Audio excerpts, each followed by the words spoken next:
Film diawali Terry yang sedang bersepeda, tiba-tiba ia ditabrak oleh mobil polisi. 1026, pursuit terminated on Coleman Road. Terry ditangkap seperti buronan polisi, dia diborgol lalu diperiksa. Kedua polisi ini konyol banget. Terry dituduh mencuri sepeda, seperti penilangan di salah satu negara. Semua ini modus untuk mencari uang tambahan. Kedua polisi itu menggeledah paksa tanpa izin tas milik Terry. Di dalamnya telah ditemukan uang $30.000 atau sekitar 500 juta. Kedua polisi itu menetapkan kalau uang Terry hasil dari penjualan narkoba. Padahal uang itu Terry kumpulkan untuk membayar jaminan sepupunya yang dipenjara akibat memiliki daun haram yang beratnya juga sedikit. Di sini Terry tidak bisa membela karena kedua polisi itu melayangkan tuntutan jika menolak memberikan uang itu Terry akan dipenjara. Dengan terpaksa Terry mengikuti permainan dari kedua polisi tersebut. Terry lanjut perjalanan menuju kantor pengadilan. Bertemu dengan Elliot menceritakan kejadian yang baru saja ia alami. Mengatakan uang miliknya diambil polisi. Namun Elliot seperti nggak kaget dan tidak memperdulikan aduannya. Memilih pergi pulang karena mau liburan. Terry pun bertemu dengan Summer, petugas baik dan jujur. Summer mengajaknya ngobrol di kafe dan menjelaskan sistem kotor yang selama ini berjalan di pemerintahan setempat. Pola yang dilakukan polisi bersama pengadilan selalu sama, mengambil uang jaminan untuk menebus tahanan narkoba dan menuduh uang itu hasil penjualan narkoba. Namun Summer mengatakan Terry masih bisa melawan balik, cuma butuh uang yang banyak, 2 kali lipat dari uangnya yang diambil. Ditambah Terry butuh $10.000 untuk uang pelicin. Informasi ini menjadi harapan kecil bagi Terry agar uangnya kembali. Mereka berdua pun berpisah. Lalu Terry menelpon bosnya, Pak Liu, meminta bantuan kasbon uang $10.000. Bos baik hati dan suka membantu karyawan, Terry pun mendapatkannya. Cuma butuh waktu untuk pengiriman, gak bisa sekaligus.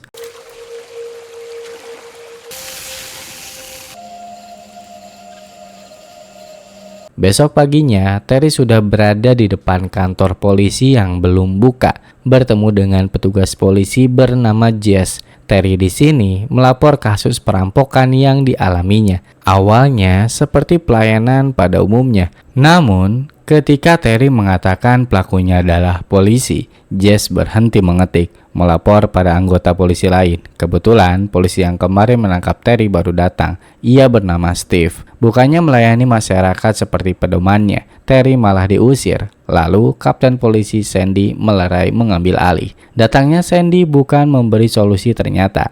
Dia juga malah menyalahkan Terry dan juga mengusirnya. Terry yang sudah paham permainan ini, dia mengikutinya tanpa emosi. Dia memberikan bukti penjualan mobil yang dimana hasil penjualan itu adalah uang yang dirampas oleh polisi, bukan hasil penjualan dari narkoba. Dengan santai, Terry menawarkan jalan keluar. Terry meminta $10.000 saja dari uang yang diambil polisi dan mengeluarkan sepupunya. Sisanya ambil saja, Terry akan menghilang dan tidak akan lagi melapor. Sandy pun setuju. Ia memfotokopi bukti penjualan mobil Terry dan mengabarkan kembali lagi besok jam 9 untuk bertemu dengan sepupu Terry yang akan dipindahkan ke sel lain. Percakapan ini pun selesai, Terry pergi.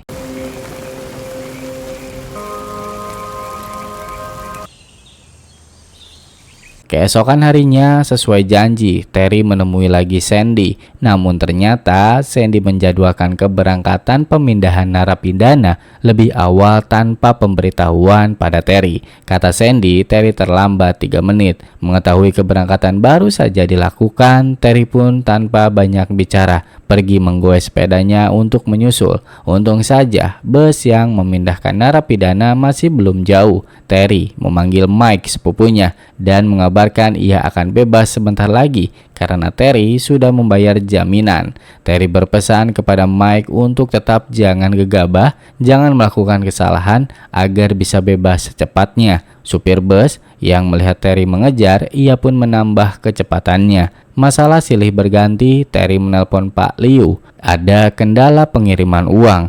kantornya Pak Liu didatangi oleh 6 anggota polisi. Mereka menggeledah kantornya Pak Liu. Kejadian ini membuat Terry kesulitan mendapatkan kiriman uang. Gak mau pasrah gitu aja, Terry ke pengadilan lagi menemui Summer, mengatakan Mike telah dipindahkan, meminta bantuan kepada Summer. Summer gak mau gegabah begitu saja menyuruh Terry menemuinya di belakang pengadilan. Masalah Mike ini kompleks ternyata. Pengadilan sengaja menahan tahanan dengan hukuman ringan untuk dipersulit supaya bisa mendapatkan uang lebih dari jaminan. Summer akan membantu memberikan file kasus Mike kepada Terry. Namun itu butuh waktu dan uang $10.000 sebagai pelicin agar hakim mau membebaskan Mike. Kita berpindah ke kantor polisi. Di sini, polisi mendapatkan fax berupa profil Terry. Ternyata Terry adalah seorang tentara Amerika yang sedang dibebas tugaskan. Dalam fax tersebut, Terry pernah ke Irak. Cuma nggak disebutkan kalau dia tuh pernah berperang secara langsung. Dan Terry juga tertulis anggota MCAMP. Sandy penasaran organisasi apa itu, menyuruh Jess untuk mengeceknya di internet. Baru saja mau dicek, internet kantor polisi itu trouble, harus direstart. Gak lama dari itu, Terry datang lagi ke kantor polisi. Sandy yang sudah mengetahui kalau Terry adalah tentara Amerika, dia mempersiapkan diri membawa pistol dan menyuruh Steve untuk berjaga-jaga. Sandy menemui Terry seperti biasanya. Terry santun santai menghadapi Sandy, tapi Sandy tidak. Dia kini terus terang kalau Terry sedang dipermainkan oleh dirinya. Sementara itu, Jess yang selesai mencari informasi tentang MCAMP dan itu adalah sebuah organisasi elit tentara Amerika yang berfokus tarung jarak dekat dan Terry adalah ketuanya. Jess pun mengabarkan kepada Steve, dia langsung menyuruh Sandy untuk mundur dan yang terjadi adalah Let's not do that. Don't move back. Okay. Don't do it.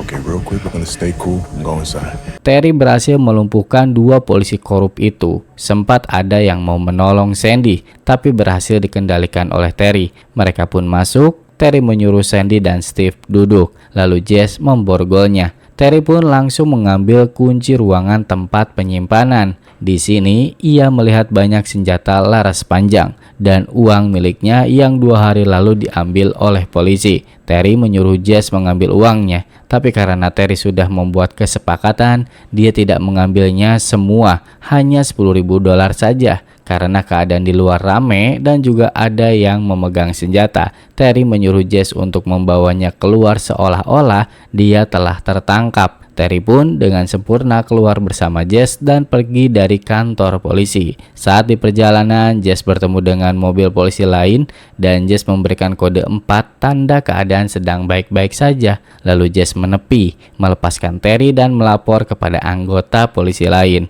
kalau Terry telah melarikan diri ke arah gunung, tidak bersenjata namun ia berbahaya. Kabar ini sudah menyebar, seluruh anggota polisi dikerahkan dan Terry berhasil bersembunyi, lalu menuju pengadilan bertemu dengan Summer, memberikan $10.000 kepada Elliot, sementara Summer meminta tanda tangan hakim. Semuanya berjalan lancar sesuai rencana. Mike akan dibebaskan, tapi ternyata semua ini adalah pengorbanan Terry. Petugas keamanan pengadilan mendapatkan laporan tentang Terry. Akhirnya para polisi pun berdatangan. Bukannya ditangkap seperti biasa, Terry yang tidak bisa melawan malah disetrum oleh polisi. Summer yang melihat ini, dia merekam dan buru-buru mengambil dokumen yang telah disahkan oleh hakim. Singkat cerita, Terry ditangkap, diperiksa di gudang, lalu dibawa oleh polisi berkeliling bersama Sandy. Selama di perjalanan, Sandy menjelaskan keadaan kota saat ini sedang kacau. Pemerintah setempat lagi butuh uang, jadinya melakukan segala hal untuk mendapatkan uang. Polisi tidak diberikan anggaran, maka dari itu mereka melakukan korupsi. Ini sih pembelaan dari Sandy. Sandy bilang semua uang cash dan senjata laras panjang yang dilihat oleh Terry semuanya untuk membangun lembaga dan bertahan. Singkat cerita, sampailah di suatu tempat. Terry diturunkan dan juga dilepaskan borgolnya. Sandy mengabarkan berita buruk soal Mike. Mike saat ini kondisinya parah, berada di rumah sakit karena habis dikeroyok dan ditikam. Untuk cuci tangan, Sandy mengembalikan uangnya, ditambah membeli lagi mobil Terry yang dijual olehnya. Tapi dengan syarat, Terry harus pergi dari kota dan jangan pernah kembali. Namun jika Terry menolak, terpaksa Terry akan dipenjara. You're free to go.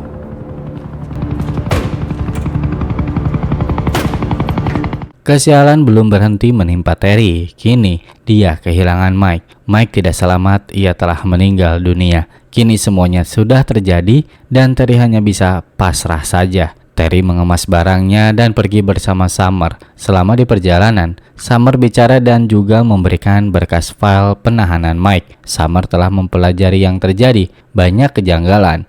Mike ditahan karena masalah ringan selama 90 hari tapi terus-terusan diperpanjang masa tahanannya selama di kota. Sepertinya ada seseorang yang ingin memenjarakan Mike. Namun tanggapan Terry tidak peduli dan memohon untuk antarkan saja dia. Terry sudah putus asa, apa yang terjadi sudahlah biar berlalu. Selama perjalanan ini, mereka terus diikuti oleh polisi sampai perbatasan kota. Sampailah di tujuan. Ketika hendak pergi, Terry memberikan nomor HP-nya. Dia ingin dikabari jika ada sesuatu. Singkat cerita, Summer telah pulang ke rumahnya. Dia terbangun mendengar suara orang yang bicara di dalam rumahnya. Summer pun mengecek dan pergi ke kamar mandi. Dia melihat suntikan yang masih ada bekas darahnya. Ketika ia melihat tangannya, ternyata ada bekas suntikan. Tiba-tiba Summer lemas. Dia ke dapur mengecek banyak barang berserakan. Merasa ini gak beres. Sebelum pingsan, Summer menelpon Terry mengatakan dia dalam masalah. Terry yang sudah dapat kembali mobilnya langsung OTW.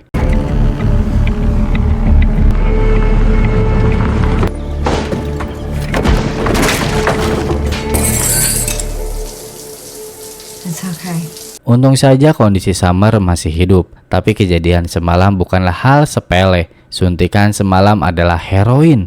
Ini mengancam Summer. Summer bisa kehilangan hak asuh anaknya. Ditambah lagi, ketika berangkat kerja, Summer dipanggil oleh hakim, memintanya untuk mengetes urin. Karir Summer pun hancur akibat ia menolong orang di kota yang korup. Sementara itu, Terry yang akan pulang. Dia dibuntuti oleh Steve dan menyuruhnya untuk menepi. Bahkan sampai jalannya diblokade. Steve menyuruh Terry membuang kuncinya ke jalan. Terjadi percakapan antara mereka. Steve memberitahu kenapa Terry masih kembali. Steve bilang Terry nggak tahu diuntung. Sudah dibebaskan, diberi uang, mobilnya dikembalikan, masih saja berani datang ke kota. Dan pada akhirnya Steve melemparkan pistol ke dalam mobil Terry lalu menembaknya.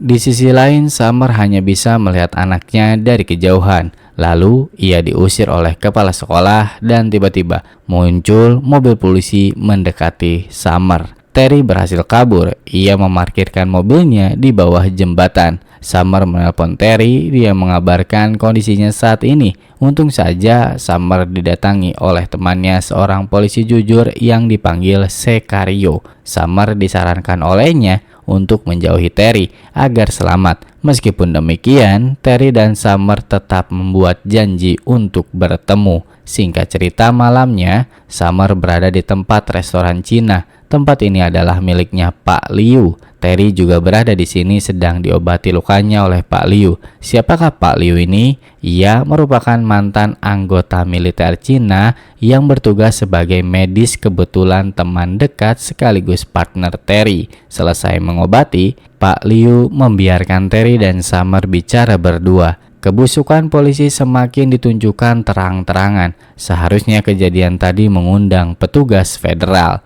Summer bilang mereka telah merahasiakan kejadian dan memanipulasi banyak tahanan kota. Sebabnya belum diketahui. Summer diincar polisi juga karena dia tahu banyak hal tentang polisi. Ini sudah menjadi jalan buntu. Terry mengambil keputusan dia tidak akan lagi tinggal diam dan akan membalas. Karena jika Terry bebas, dia akan diincar dan dibunuh juga. Kondisi Summer yang sama seperti Terry, ia pun terpaksa ikut dalam aksi Terry demi membersihkan nama baiknya dan bisa kembali mendapatkan hak anak asuh anaknya. Summer dan Terry pun pergi melakukan perjalanan untuk menemui Elliot yang sedang mengikuti balap Tamiya. Mereka ngobrol, Summer ingin tahu semuanya, tapi Elliot tidak berani untuk bicara. Dia tidak ingin tiba-tiba rumahnya didatangi polisi. Nah, dari sini nih kita mengetahui ternyata dalangnya adalah polisi, yaitu Sandy. Sampai-sampai pengadilan saja tidak berani buka mulut. Semua uang hasil korup jatuh kepada Sandy. Tidak ingin mengambil kesimpulan cepat, Summer dan Terry menuju rumah hakim menanyakan maksud kenapa Mike bisa tewas. Ternyata semua itu adalah ulahnya Sandy dan anak buahnya. Hakim yang ditekan untuk bisa melepaskan kasus kematian Mike terpaksa mengikuti kemauan Sandy. Bagaimana tidak jika hakim menolak, ia akan dibunuh. Semua ini Sandy lakukan hanya karena uang. Hakim merasa bersalah atas keputusannya. Dia memilih mengakhiri hidupnya dengan cara meminum obat yang banyak agar overdosis. Summer dan Terry lanjut lagi perjalanan. Mereka menuju ruang bawah tanah kantor pengadilan untuk mengambil berkas penting. Mereka kalah cepat karena anak buah Sandy telah lebih dulu datang dan membakar kantor pengadilan untuk menghilangkan bukti. Untung saja Terry dan Summer berhasil memadamkan api. Terry dan Summer lanjut mencari file penting yang bisa membuktikan kebobrokan Sandy dan juga anggotanya yang korup. Setelah mendapatkan apa yang dicari, Terry kembali membakar kantor pengadilan untuk pengalihan. Di sini, Summer menyuruh Terry untuk pergi dulu karena Summer masih ada sesuatu yang harus diambil. Terry yang sudah berada di mobil duluan menunggu Summer yang masih mencari sesuatu. Namun sayangnya ketika ia mendapatkan apa yang dicari, anak buah Sandy memergokinya. Terry yang melihat datangnya mobil, dia mengambil posisi untuk bersembunyi. Ternyata itu adalah Summer yang dibawa oleh anak buah Sandy. Terry pun langsung mengikuti mereka sampai di suatu tempat. Terry melihat anak buah Sandy menemui salah seorang polisi dan Terry pun melakukan. You wanna be asleep when I cuff you or awake? Alright, okay. Terry dengan mudah melumpuhkan anggota polisi ini dan mencari informasi kemana perginya Summer. Dengan mencoba menghubungi polisi yang menyandra Summer, Terry mendapatkan telepon untuk datang besok pagi di jembatan Rebel sambil membawa file yang ia ambil di kantor pengadilan. Besoknya, Steve bersama anggota polisi lainnya menunggu di jembatan Rebel. Namun, Terry tak kunjung datang. Sampai akhirnya Terry menelpon Sandy langsung. Sementara petugas polisi lain menemukan keberadaan mobilnya Terry dan ia pun melapor kepada polisi lain untuk membantu. Namun ternyata itu adalah Don't you fucking move! God damn it. Negative. sementara Terry berada tepat di belakang kantor polisi, menarik pipa dengan mobilnya hingga merusak tembok kantor polisi. Sandy langsung menyuruh Jess untuk memberitahu kejadian ini kepada unit lain dan segera mungkin untuk ke kantor polisi. Lalu Terry berada di ruang senjata, diam-diam bersembunyi. Ketika ia kepergok oleh Sandy, langsunglah ia menembak Sandy. Tapi tembakan itu hanyalah peluru karet, cuma bikin geli-geli gigit semut doang. Ketika Jess datang, Terry mempercayai dia sebagai polisi yang baik, temannya Summer. Jess pun mengikuti instruksi dari Terry. Terry lanjut mengambil senjata berat juga rompi anti peluru. Ketika ia sudah penuh percaya kepada Jess memberikan pistol kepadanya. Ternyata Jess mengkhianati Terry. Lantas Terry pun menjadi sandera Jess. Dibawalah dia keluar sambil ditodong. Jess juga memberikan file rahasia yang diambil Terry dari kantor pengadilan kepada Steve. Dan file itu langsung dihancurkan oleh Steve. Setelah itu Steve menunjukkan keadaan Summer yang pingsan lemas tak berdaya. Tidak pakai lama, Steve langsung akan mengeksekusi Terry. Namun dihentikan oleh Evan. Nah ini dia, ternyata temannya Summer, bukan Jess. Terjadi ketegangan, lalu tiba-tiba Evan yang tertembak berdarah-darah. Sandy melarang siapapun untuk tidak memanggil ambulan. Sandy memberi arahan kepada seluruh anggotanya sampai-sampai dia lengah. Terry pun mengambil tindakan, dia menyeret Evan untuk ke tempat aman. Dan di sini kerennya Terry, dia mengeluarkan banyak bom asap, membuat pandangan polisi lain terganggu. Uniknya, Terry nggak mau membunuh mereka semua, hanya menggunakan tangan kosong. Terry berhasil membuat bingung satu skuad.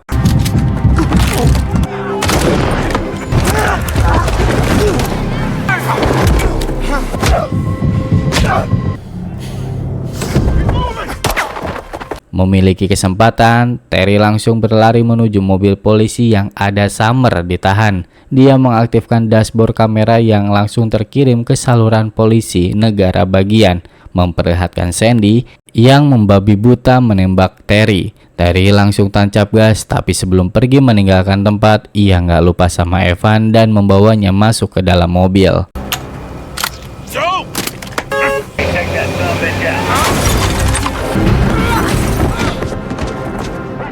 Terry berhasil kabur, namun sayang, ban mobilnya hancur tertembak. Meskipun begitu, kendaraannya dia tetap melaju. Sampai akhirnya, skuad Sandy mengejarnya. Mobil Sandy berada di depan, dia mengatur kecepatan Terry agar nggak kabur. Lalu Sandy menyuruh Jess untuk menghantam mobil Terry. Tapi ternyata, ia malah menabrak mobilnya Sandy dan membuatnya oleng tak terkendali. Kini, keadaan berubah. Semua anggota polisi mengkhianati Sandy. Apalagi laporan atas tindakannya yang membabi buta menembakkan Terry, polisi negara bagian sudah mengetahui dan segera akan menangkap Sandy. Terry pun melanjutkan perjalanan menuju rumah sakit untuk menolong Summer dan Evan. Lalu film pun tamat.